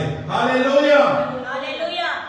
ಜ್ಞಾನವನ್ನು ಪಡೆದಿರುವರು ನಾನು ಅವರ ಅಪರಾಧವನ್ನು ಕ್ಷಮಿಸಿ ಅವರ ಪಾಪವನ್ನು ನನ್ನ ನೆನಪಿಗೆ ಎಂದಿಗೂ ತರುವುದಿಲ್ಲ. ಹಲ್ಲೆಲೂಯಾ. ಇದು ಯೆಹೋವನ ನುಡಿ. ಯಾರಾದ್ರೂ ಇನ್ನು ನೀನು 21ನೇ ವರ್ಷದಲ್ಲಿ ಹಳೆಯದಲ್ಲಿ ಈ ರೀತಿ ಪಾಪ ಮಾಡಿದ್ಯಾ, ಈ ರೀತಿ ತಪ್ಪು ಮಾಡಿದ್ಯಾ, ಈ ರೀತಿ ಇದೆಯಾ ಅಂತ ಯಾರಾದ್ರೂ ನಿಮಗೆ ಹೇಳ್ತಲೂ ಇದ್ರುವೆ, ಇಲ್ಲಿ ದೇವರ ವಾಕ್ಯ ಹೇಳ್ತಾ ಇದೆ, ನಾನು ನಿಮ್ಮ ಪಾಪಗಳನ್ನು ಅಳಿಸಿ ಬಿಡುವೆನು, ಅದು ನನ್ನ ಜ್ಞಾಪಕಕ್ಕೆ ತರುವುದಿಲ್ಲ. ಹಲ್ಲೆಲೂಯಾ. ಯಾರು ನಮಗೆ ಸರ್ಟಿಫಿಕೇಶನ್ ಕೊಡೋದು ಬೇಕಾಗಿಲ್ಲ. ಯಾರು ನೀವು ಪಾಪ ಮಾಡಿದ್ಯಾ, ತಪ್ಪು ಮಾಡಿದ್ಯಾ, ಈ ರೀತಿ ಇದೆಯಾ, ನೀನು ಹಳೆ ವರ್ಷ ಹೋದ ವರ್ಷದಲ್ಲಿ ಹೀಗೆ ಇದ್ದೆ, ಅದಲ್ಲ. ಈ ಈ ವರ್ಷದಲ್ಲಿ ನ್ಯೂ ಸೀಸನ್, ನ್ಯೂ ಬಿಗಿನಿಂಗ್ ಅಲ್ಲಿ ಹೊಸ ಆರಂಭ ಮಾಡ್ತಿದ್ದಾನೆ. ದೇವರು ನಮ್ಮ ಪಾಪಗಳನ್ನು ಅಳಿಸಿಬಿಟ್ಟಿದ್ದಾನೆ. ನಮ್ಮ ಪಾಪವನ್ನು ಆತನ ಗಣನೆಗೆ ತೆಗೆದುಕೊಳ್ಳುವುದಿಲ್ಲ ಎಂದು ಹೇಳುತ್ತಿದ್ದಾನೆ. ಇದು ಯೆಹೋವನ ನುಡಿ. ಹಲ್ಲೆಲೂಯಾ. Hallelujah. ಸೊ ಯಾರು ಆ ದುಃಖದಿಂದ, ಯಾರು ನಾನು ಪಾಪ ಮಾಡ್ಬಿಟ್ಟೆ ಹಾಗೆ ಅಂತಲ್ಲ ಹೇಗೆ ಹೇಳ್ಕೊಂಡು ನೀವೇನು ಬೇಕಾಗಿಲ್ಲ. ಆಮೇಲೆ ಜ್ಞಾನ ಇಲ್ಲ ಅಂತಾನು ನೀವು ಕೂತ್ಕೊಳ್ಳೋಂಥದ್ದು ಬೇಕಾಗಿಲ್ಲ. ನೀವು ಯಾರು ನೆರವೇರಿಯವರು ಬಂದು ಈ ಜ್ಞಾನಹೀನನಾಗಿ ಅಂತ ಇನ್ನು ಮುಂದೆ ಕರೆಯೋದು ಇಲ್ಲ. ಯಾಕಂದ್ರೆ ಯೆಹೋವನು ಜ್ಞಾನವನ್ನು ಕೊಡುವವನಾಗಿದ್ದಾನೆ. ಹಲ್ಲೆಲೂಯಾ. Hallelujah. ಕೊನೆಯ ವಾಕ್ಯವನ್ನು ಹೇಳಿ ನಾನು ಮುಗಿಸ್ತೇನೆ. ಯಾಕಂತ ಹೇಳಿದ್ರೆ ಎಷ್ಟೋ ಜನರು ಬ್ರದರ್ ಈಗ ಹೇಳ್ತಾ ಇರ್ತಾರೆ, ಹೇಗಪ್ಪ ನಾನೇಗಪ್ಪ ಅಂತೇಳಿ ಅವರ ಮನಸ್ಸು. ಯಾಕಂದ್ರೆ ಕುಗ್ಗೋಗಿರೋರು ತುಂಬಾ. ನಾನು ಅದಕ್ಕೆ ಯಾಕೆ ಆ ಕುಗ್ಗೋಗಿರೋರಿಗೆ, ಆ ದುಃಖದಲ್ಲಿರುವವರಿಗೆ, ಆ ಸಂಕಟ ವೇದನೆ ಹೃದಯದಲ್ಲಿ ಇಟ್ಟುಕೊಂಡಿರುವವರಿಗೆ ಈ ವಾಕ್ಯ ನಾನು ಬಾರಿ ಬಾರಿ ಹೇಳ್ತಾ ಇದ್ದೇನೆ. ಯಾಕಂದ್ರೆ ಆ ಸೈತಾನನು ಈ ವಾಕ್ಯಗಳನ್ನು ನಿಮ್ಮಲ್ಲಿ ನಡೆಸಿ ನಿಮಗೆ ಡಿಪ್ರೆಷನ್ಗೆ ತಂದು ಬಿಡ್ತಾನೆ. ನಿಮ್ಗೆ ಕೈಯಿಂದ ಏನು ಸಾಧ್ಯ ಇಲ್ಲ ಅಂತ ಹೇಳಿ ನಿಮ್ಗೆ ಏನ್ ಮಾಡ್ಬಿಡ್ತಾನೆ, ಅವನು ಡಿಪ್ರೆಷನ್ಗೆ ತಂದು ಬಿಡ್ತಾನೆ. ಅವನು ಏನು ಕೈಲಿ ಆಗೋದಿಲ್ಲ ಅಂತ ಹೇಳಿ ಹೇಳಿ ನಿಮ್ಮನ್ನು ಮೂಲೆಯಲ್ಲಿ ಕೂರ್ಸಕ್ ನೋಡ್ತಾನೆ. ಆದ್ರೆ ನೀವು ಆ ರೀತಿ ನೀವು ಯೋಚನೆಗಳನ್ನು ಮಾಡದೆ, ಆ ರೀತಿಯಾದ ಹಳೆದನ್ನೇ ನೆನೆಸದೆ ನೀವು ಮೂಲೆಯಲ್ಲಿ ಕೂತ್ಕೊಳ್ಬೇಡಿ ಅಂತ ಹೇಳೋದಕ್ಕೆ ನಾನು ಈ ವಾಕ್ಯಗಳನ್ನು ನಿಮಗೆ ಕೊಡ್ತಿದ್ದೇನೆ. ನೀವು ಬಿದ್ದನ್ನು ತೆಗೆದುಕೊಳ್ಳುವುದಕ್ಕೆ, ಫ್ಯೂಚರ್ ಅನ್ನು ತೆಗೆದುಕೊಳ್ಳುವುದಕ್ಕೆ ಓಡಬೇಕು ಅಂತ ಹೇಳಿ ನಾನು ಈ ವಾಕ್ಯಗಳನ್ನು ಕೊಡ್ತಿದ್ದೇನೆ. ಹೌದು, ನೀವು ಆ ರೀತಿಯಾಗಿ ಏನಾದ್ರೂ ನೀವು ಕುಗ್ಗಿ ಹೋಗಿದ್ರು ಸಹ ಅದಕ್ಕೆ ಒಂದು ಒಳ್ಳೆ ವಾಕ್ಯವನ್ನು ಕೊಟ್ಟು ನಾನು ಮುಗಿಸ್ತೇನೆ. ಕೀರ್ತನೆಗಳು 42ನೇ ಅಧ್ಯಾಯ 11ನೇ ವಾಕ್ಯ. ಯಾರು ನಮ್ಮ ಬಲದಿಂದ ಇಲ್ವಲ್ಲ, ಶಕ್ತಿ ಇಲ್ವಲ್ಲ ಅಂತ ಯೋಚನೆ ಮಾಡ್ತಿರೋರು ಈ ವಾಕ್ಯವನ್ನು ಓದ್ರಿ.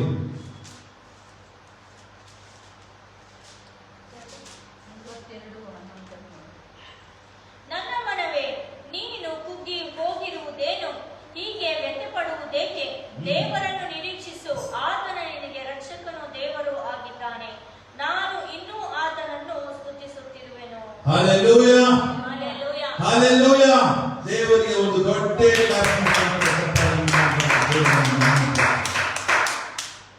ಯಾಕೆಂದರೆ ಈ ವಾಕ್ಯ ವೆರಿ ಕ್ಲಿಯರ್ ಆಗಿ ಹೇಳ್ತಾ ಇದೆ. ನೀವ್ ಯಾರೇ ಕುಗ್ಗಿ ಹೋಗಿದ್ರು ನಿಮ್ಮ ಮನಸ್ಸಿಗೆ ನೀವೇನ್ ಮಾಡಿ, ಈಗ ನಿಮ್ಮ ಮನಸ್ಸಿಗೆ ನೀವು ಹೇಳ್ರಿ, because this is a new season, new beginning.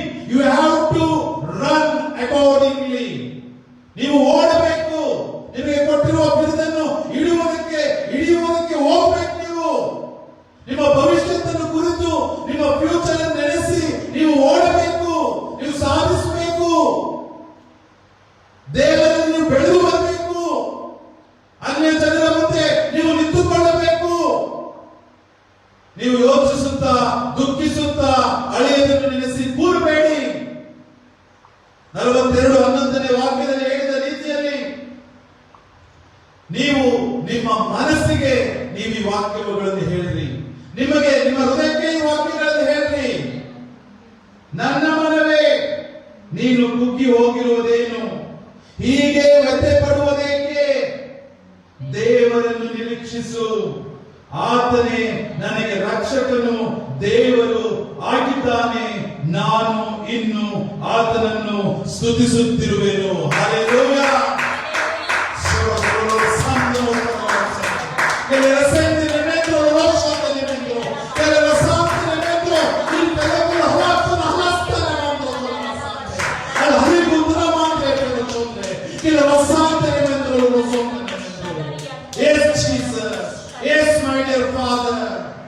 ಅಪ್ಪ, ನನ್ನ ಮನಸ್ಸಿಗೂ ಹೃದಯಕ್ಕೂ ನಾನೇ ಹೇಳುತ್ತೇನೆ, ದೇವರೇ, ಹೌದು ಸ್ವಾಮಿ. ನನ್ನ ಮನವೇ, ನೀನು ಯಾಕೆ ಕುಗ್ಗಿ ಹೋಗಿದ್ದಿ? ದೇವರನ್ನು ನಿರೀಕ್ಷಿಸು. ಯಾಕೆಂದ್ರೆ ದೇವರು ನಮ್ಮ ಬಲವಾಗಿದ್ದಾನೆ. ದೇವರು ನಮ್ಮ ರಕ್ಷಕನಾಗಿದ್ದಾನೆ. ನಾವು ಆತನನ್ನು ಇನ್ನು ಸ್ತುತಿಸುತ್ತಲೇ ಇರಬೇಕೆ ಹೊರತು ನಾವು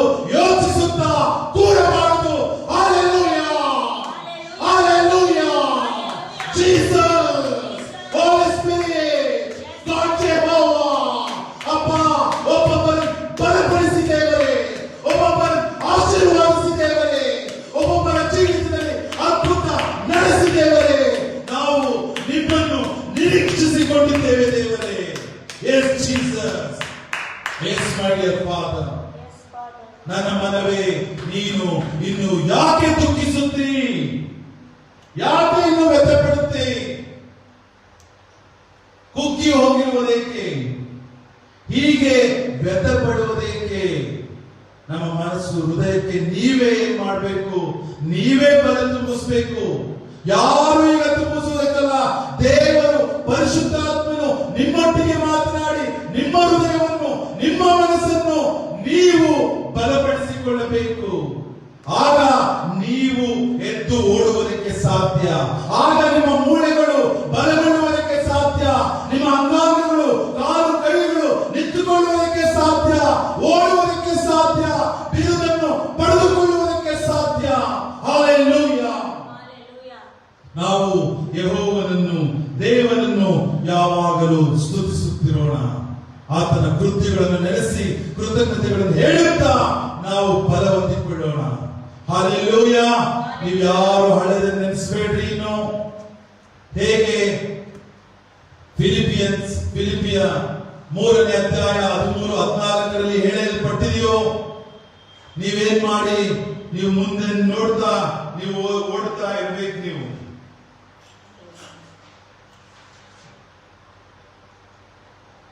ಸಹೋದರರೇ, ನಾನಂತೂ ಹಿಡಿದುಕೊಂಡವನೆಂದು ನನ್ನನ್ನು ಈವರೆಗೂ ಎಣಿಸುವುದಿಲ್ಲ. ಆದರೆ ಒಂದು, ನಾನು ಹಿಂದಿನ ಸಂಗತಿಗಳನ್ನು ಮರೆತು ಬಿಟ್ಟು ಮುಂದಿನವುಗಳನ್ನು ಹಿಡಿಯುವುದಕ್ಕೆ ಎದೆ ಬಗ್ಗಿದವನಾಗಿ ದೇವರು ಕ್ರಿಸ್ತನ ಮೂಲಕವಾಗಿ ನಮ್ಮನ್ನು ಮೇಲಕ್ಕೆ ಕರೆದು ನಮ್ಮ ಮುಂದೆ ಇಟ್ಟಿರುವ ಬಿರುದನ್ನು ಗುರಿ ಮಾಡಿಕೊಂಡು ಓಡುತ್ತಾ ಇದ್ದೇವೆ. ಹಲ್ಲೆಲೂಯಾ. ಈ ವಾಕ್ಯವನ್ನು ನೆನೆಸಿ ನೀವು ಈ ವರ್ಷ ಪೂರ್ತಿ ನೀವು ಓಡಬೇಕು. ಈ ವರ್ಷದ ಮುಗಿಯೋದ್ರೊಳಗೆ ನೀವು ಒಂದೊಂದು ನಿಮಗೆ ಕೊಟ್ಟಿರುವ ಬಿರುದನ್ನು ತೆಗೆದುಕೊಳ್ಳುವುದಕ್ಕೆ, ನಿಮಗೆ ದೇವರು ವಾಗ್ದಾನ ಮಾಡಿದನ್ನು ನೀವು ತೆಗೆದುಕೊಳ್ಳುವುದಕ್ಕೆ, ಆ ವಾಗ್ದಾನ ನಿಮ್ಮಲ್ಲಿ ನೆರವೇರುವುದಕ್ಕೆ ನೀವುಗಳು ಎದೆ ಬಗ್ಗಿಕೊಂಡು ಓಡುವವರಾಗಿ, ಆ ಬಿರುದುಗಳನ್ನು ಹಿಡಿದುಕೊಳ್ಳುವುದಕ್ಕೆ ಓಡುವವರಾಗಿ. ಯಾರು ಸುಮ್ಮನೆ ಹಳೆದನ್ನೇ ನೆನೆಸಿ, ಹಳೆದನ್ನೇ ಮಾತನಾಡುತ್ತಾ, ಹಳೆದನ್ನೇ ಗುರುಗುಟ್ಟುತ್ತಾ ನೀವು ಕೂತುಕೊಳ್ಳಬೇಡಿ. ದೇವರು ಈ ವಾಕ್ಯದಿಂದ ನಿಮ್ಮನ್ನು ಬಲಪಡಿಸಲಿ, ನಿಮ್ಮನ್ನು ಓಡುವುದಕ್ಕೆ, ನಿಮ್ಮನ್ನು